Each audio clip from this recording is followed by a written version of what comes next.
Hello Dashers, it is Tuesday, September the 6th, and it is a balmy 99 degrees according to my weather app. Welcome to Florida. And that is the last time I'll whine about the heat. Let's get on with the video.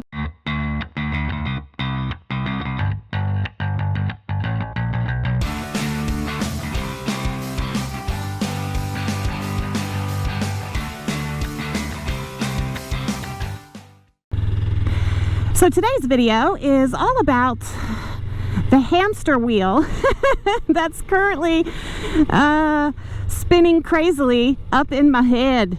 That's right. I know I've mentioned in my previous video and others that I am hoping to upgrade motorcycles here soon.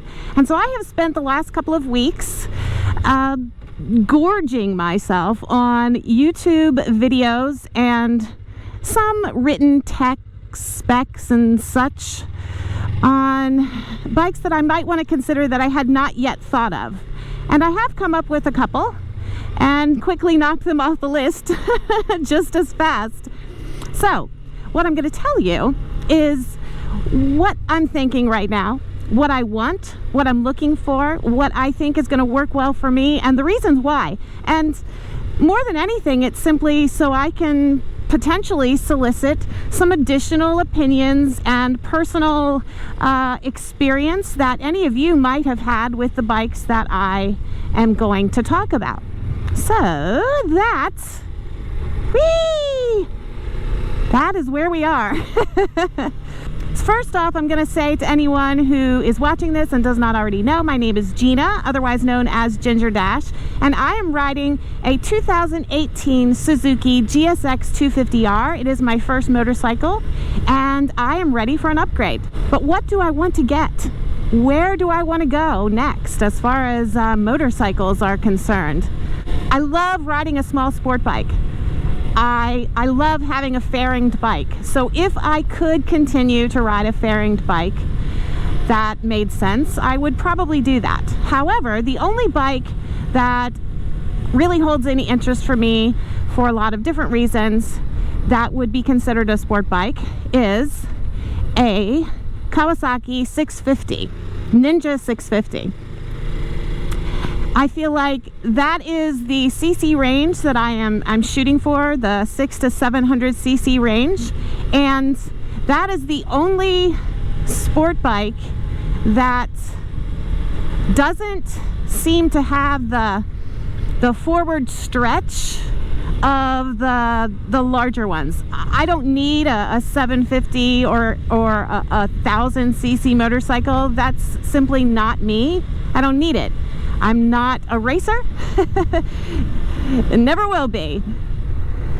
So right now I'm considering that motorcycle. However, one important bit of trivia, something that is also not a secret to many of you, is that I would love to have a bike with blue accents or a blue bike in general. And except for the teal colored 2021 model of the Ninja 650, I don't love any of the trim colors. Now, there have been changes to this model, including engine, according to what I read online, for the 2023 lineup. That has not yet been released, so I don't know any of those details. I don't know if the trim packages are going to change. We shall see. The next up is going to be naked bikes. I have 3 on that list and 1 honorable mention.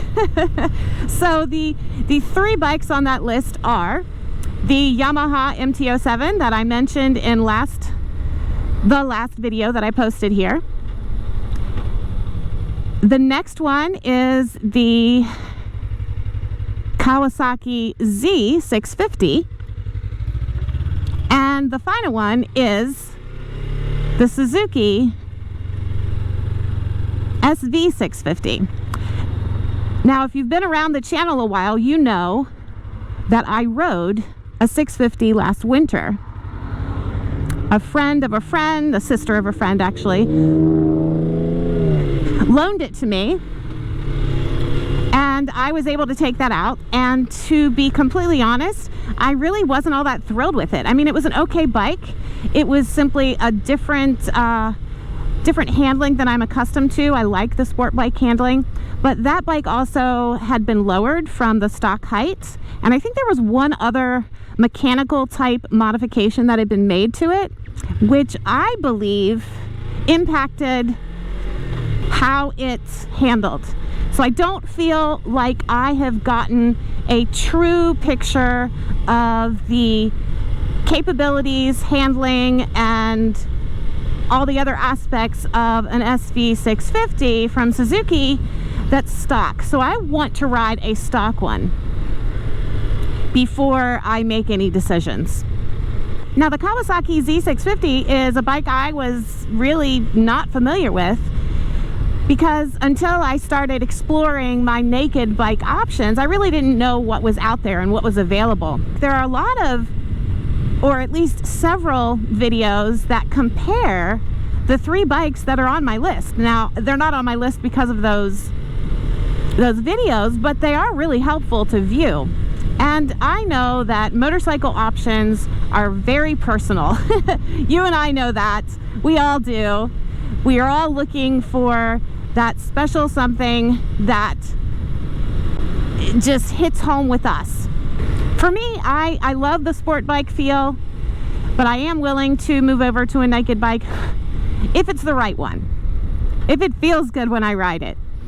Interestingly enough, those 3 bikes on my list, the MT-07 has a somewhat significantly higher seat than what I'm currently on right now.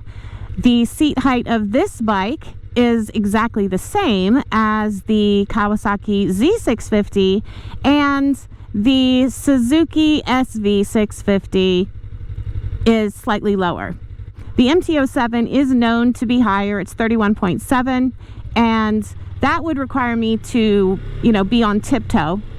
Again, I don't think it's something that would bother me, but I'm not going to know that until I actually get an opportunity to test ride these bikes on my list.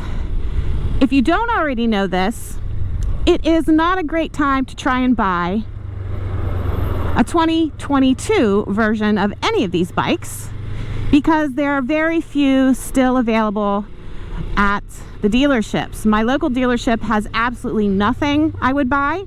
I found an MT-07 and an SV650 at, I think, 1 or 2 of the Orlando, Sanford area dealerships, and I'm not opposed to going there and checking those out. But for me, what I want in a motorcycle is not just how it rides, although that is the most important part, but I also want to choose a bike that I love the way it looks. Back in the spring, I rode an Aprilia Tuono 660 that some friends of mine own over in Crystal River, Florida. And let me tell you, that paint scheme is like electric yellow and orange or burnt orange wheels, and it is not something I would have ever chosen if you had said, hey, would you like this blue bike or would you like this electric yellow one? But I loved it. It was a beautiful bike, and oh my gosh, did I love riding it. But right now I am leaning toward 2 of my 3, more so than the 3rd. So the Kawasaki is kind of number 3 on the list. And then the MT-07 and the SV650 are tied. And the reason that they're tied is because I love the way the MT-07 looks. I love the trim color, that blue that they've got in the model year 2022. And I love the headlight assembly. Have you ever looked at those, noticed them, compared them? The headlight assembly on the Suzuki SV650 is very old school. Kind of retro, like it hasn't changed. And I've also heard that the light itself is not particularly bright when you're out riding at night. But I'm torn. Price-wise, the 3 on the top of my list are pretty close. Now, I'm curious to know if any of you out there have owned more than one of the 3 bikes on my list. The Z650 is fairly new, so, that may not be something that's uber popular with the demographic that currently watches my videos, but maybe you'll surprise me. I want to spend as little as possible on a motorcycle and still have something that I'm going to love for years to come. I'm sticking to the 600 to 700 cc range because I don't need anything bigger than that. I do not want a 400. That's not something I'm going to be satisfied long term, so I'm not going to go from a 250 to a 400. That's simply a waste of money, because you lose money when you spend it and then you trade it or you private sell it or whatever. But no, 400, I have had some people mention Hondas, like the 500s. Please tell me I didn't lose my key. No, it's in there. Phone, yes. Okay. I've had people mention the 500s, the Honda CB500, I think. And I also took a look at the Honda CB650R, I believe. But as great as Hondas are, and I'm sure they're worth it because they have a great name, the price point on those is much higher than on the 3 bikes I'm considering. And that is all I have for you today. I am indecisive, but I have ideas. Yes, the 2023 models may be the ones that get me on a new bike. We shall see. Until next time, friends.